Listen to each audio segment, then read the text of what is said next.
Selamat pagi, saudara-saudaraku. Renungan kita pada pagi ini adalah bab 7, kemacetan yang membawa maut. Saya kurang tahu apa yang terjadi 36 tahun yang lalu ketika saya membaca Yohanes pasal 3. Tetapi ada dua kata yang menarik perhatian saya. Kata yang pertama adalah percaya. Karena begitu besar kasih Allah akan dunia ini, sehingga ia telah mengaruniakan anaknya yang tunggal, supaya setiap orang yang percaya kepadanya tidak binasa, melainkan beroleh hidup yang kekal. Sejak kecil saya sudah tahu Yohanes 3 ayat 16. Saya menghafalnya. Saya yakin Anda juga menghafalnya.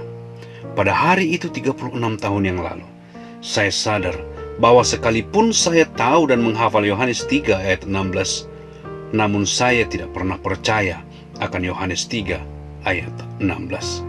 Semua orang Yahudi di zaman Musa menerima informasi bahwa jika mereka dipagut ular, maka mereka harus segera melihat ke ular tembaga. Saya yakin berita itu tersebar ke seluruh umat Yahudi di padang gurun pada masa itu.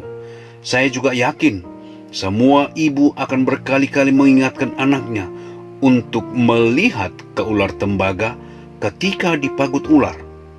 Tetapi saya juga yakin tidak semua orang melihat ke ular tembaga itu ketika ular memagut. Bahkan saya yakin sekali bahwa ketika ular memagut, mereka cenderung melihat dan berusaha untuk membunuh ular yang memagut. Dengan kata lain, semua tahu informasi yang diberikan bahwa jika ular memagut, mereka harus melihat kepada ular tembaga, tetapi sedikit yang percaya. Dalam tindakan, mereka tidak percaya. Oleh karena itulah banyak yang akhirnya mati karena tidak melihat kepada ular tembaga.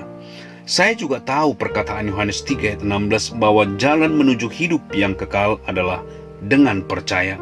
Sama halnya dengan orang Yahudi di padang gurun yang melihat kepada ular tembaga supaya hidup. Saya juga tahu bahwa sekedar mengetahui Yohanes 3 ayat 16 tidaklah cukup. Oleh karena itu, semula saya berpikir di samping percaya kepada Yesus, kita perlu menambah perbuatan keagamaan supaya masuk ke surga.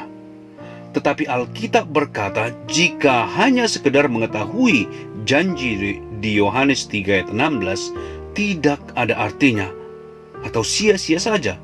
Yang penting adalah percaya perkataan Yohanes 3 ayat 16. Pada hari itu, Allah membuka mata saya untuk melihat kata percaya. Saya sadar kalau pengetahuan adalah apa yang ada di kepala, sementara percaya adalah apa yang saya miliki di dalam hati.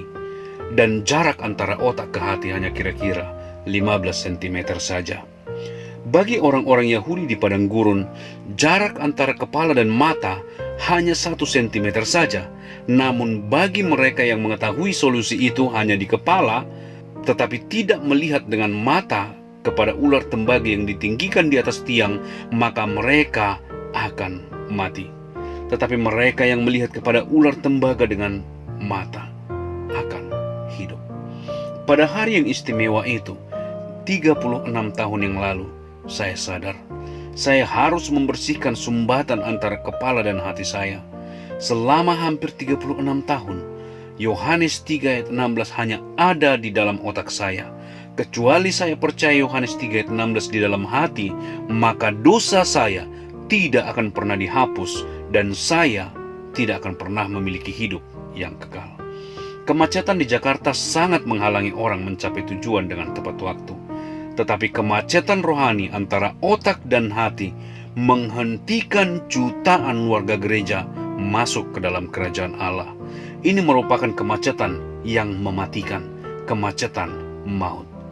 Pastikan, saudaraku, Anda percaya bahwa begitu besar kasih Allah akan dunia ini, sehingga Ia telah mengaruniakan anaknya yang tunggal, supaya setiap orang yang percaya kepadanya tidak binasa, melainkan beroleh hidup yang kekal. Terima kasih saudaraku sudah mendengarkan. Sampai bertemu esok hari. Tuhan memberkati.